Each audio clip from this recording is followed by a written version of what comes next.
Tea. അമ്മ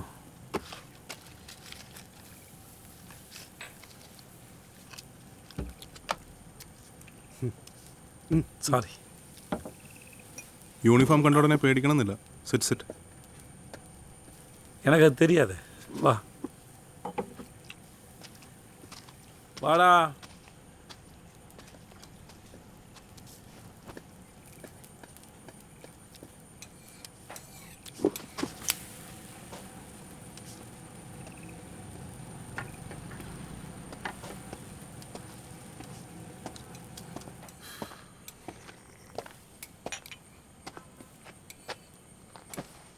റബലാവുന്നതിലും ചില limitations ഒക്കെ ഉണ്ടല്ലേ. സ്ഥലവും സന്ദർഭവും നോക്കി. ആ ചേർ തന്നെ ഇരുന്ന് വലിക്കണമെന്നുള്ളതിൽ എന്താടാ വിപ്ലവം? വിപ്ലവം